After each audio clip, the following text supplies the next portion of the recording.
Drawing room में बैठे पापा अखबार पढ़ रहे थे और उनके पास बैठी मम्मी टीवी देख रही थी।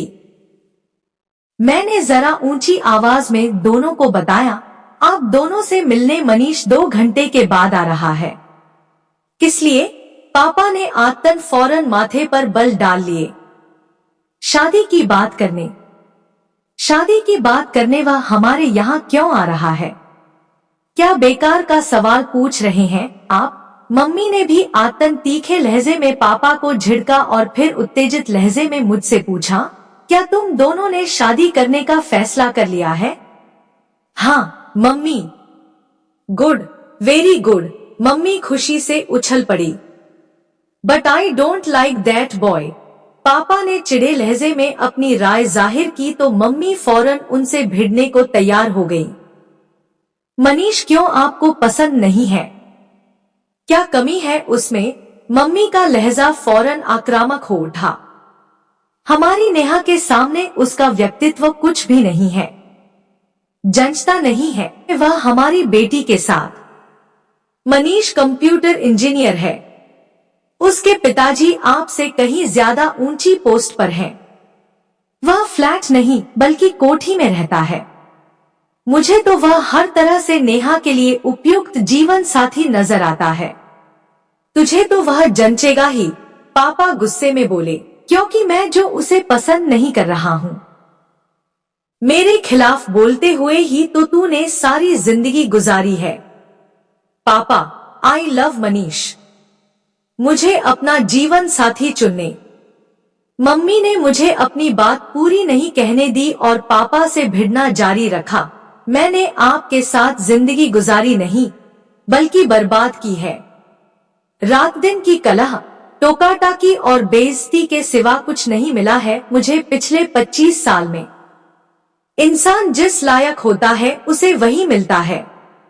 बुद्धिहीन इंसान को जिंदगी भर जूते ही खाने को मिलेंगे। आपके पास भी जहरीली जबान ही है, दिमाग नहीं। क्या यह समझदारी का लक्षण है कि बेटी शादी करने की अपनी इच्छा बता रही है और आप क्लेश करने पर उतारू हैं? मैं अपनी बेटी के लिए मनीष से कहीं ज्यादा बेहतर लड़का ढूंढ सकता हूँ। पहली बात तो यह कि आज तक आपने नेहा के लिए एक भी रिश्ता नहीं ढूंढा है। दूसरी बात कि जब नेहा मनीष से प्रेम करती है तो शादी भी उसी से करेगी या नहीं? यह प्रेम व्रेम कुछ नहीं होता। जो फैसला बड़े सोच समझ और ऊंच नीच देख कर करते हैं वही बेहतर होता है। प्रेम के ऊपर आप नहीं तो और कौन लेक्चर देगा? मम्मी ने तीखा व्यंग्य किया। शादी के बाद भी आप प्रेम के क्षेत्र में रिसर्च जो करते रहे हैं। मैं किसी भी औरत से हंसूं बोलूं तो तुझे हमेशा चिढ़ ही हुई है।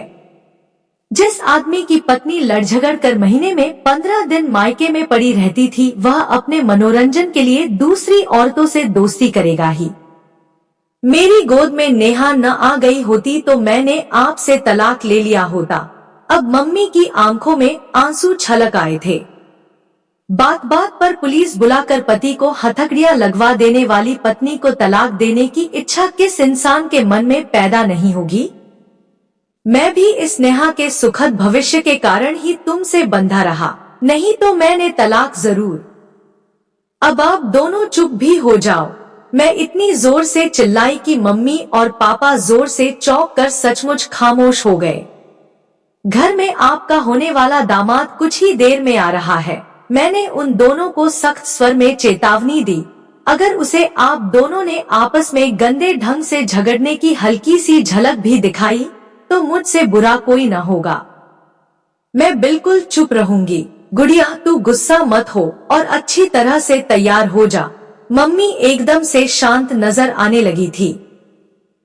मैं भी बाजार से कुछ खाने पीने का सामान लाने को निकलता हूँ। नाखुश नजर आ रहे पापा मम्मी को गुस्से से घूरने के बाद बेडरूम की तरफ चले गए। अपने कमरे में पहुंचने के बाद मेरी आंखों में आंसू भर आए थे। अपने माता पिता को बचपन से मैं बात बात पर यूं ही लड़ते झगड़ते देखती आई हूँ।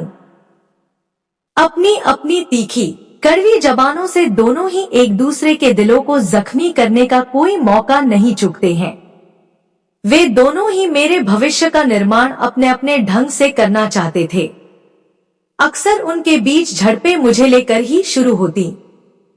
मम्मी चाहती थी कि उनकी सुंदर बेटी प्रभावशाली व्यक्तित्व की स्वामिनी बने। उन्होंने मुझे सदा अच्छा पहनाया, मुझे डांस और म्यूजिक की ट्रेनिंग दिलवाई। मेरी हर इच्छा को पूरी करने के लिए वे तैयार रहती थी। वे खुद कमाती थी, इसलिए मुझ पर पैसा खर्च करने में उन्हें कभी दिक्कत नहीं हुई।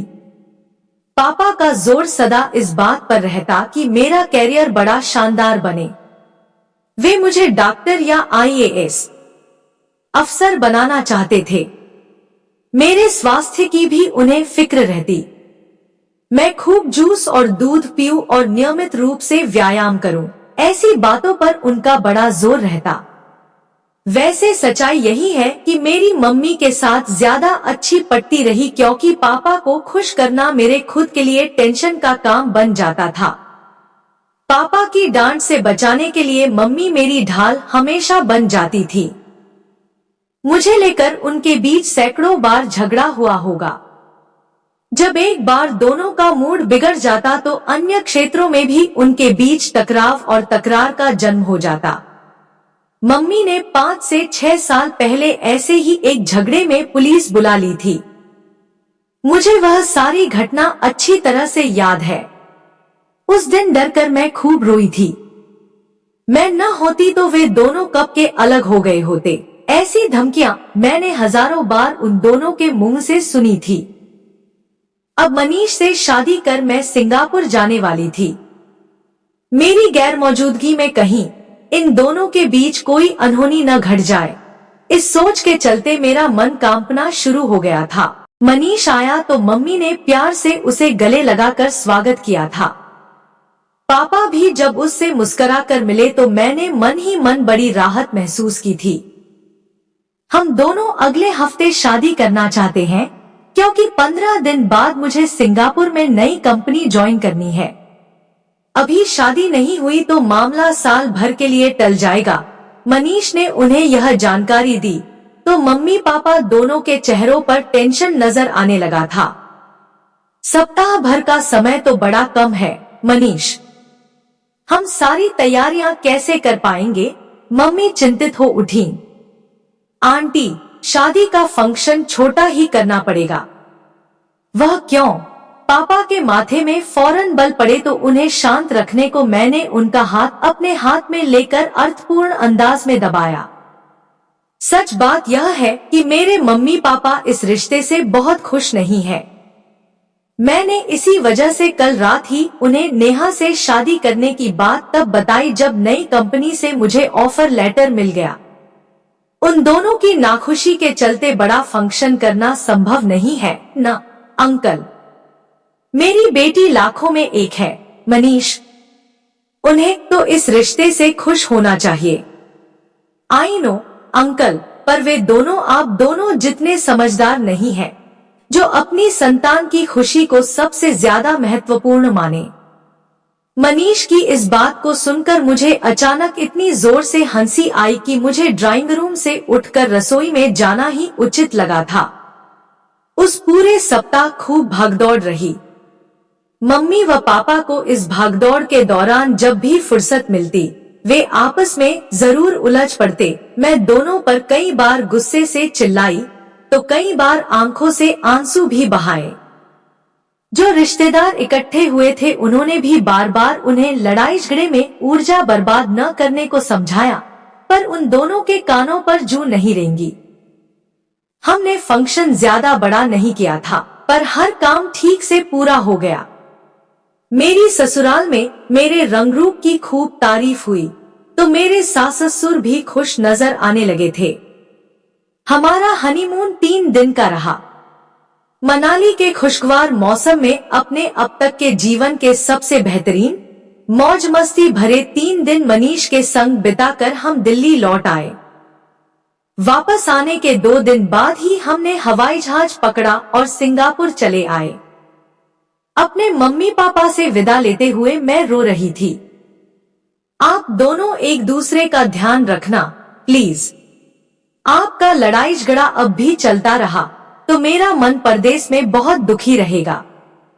मैंने बार बार उनसे ऐसी विनती जरूर की, पर मन में भारी बेचैनी और चिंता समेटे ही मैंने मम्मी पापा से विदा ली थी।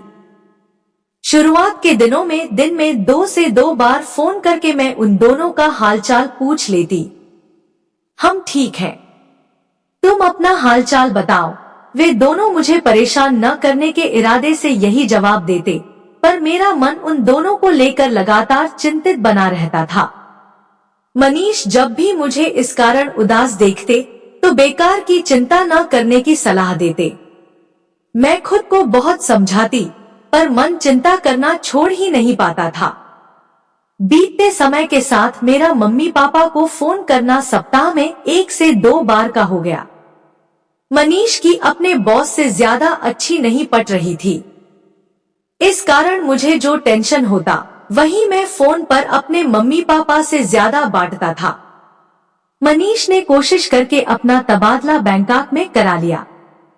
वहां शिफ्ट होने से पहले उन्होंने 1 सप्ताह की छुट्टी ले ली। लगभग 6 महीने बाद इस कारण हमें इंडिया आने का मौका मिल गया था। सारा कार्यक्रम इतनी जल्दी बना कि अपने आने की सूचना मैंने मम्मी पापा को न देकर उन्हें सरप्राइज देने का फैसला किया था।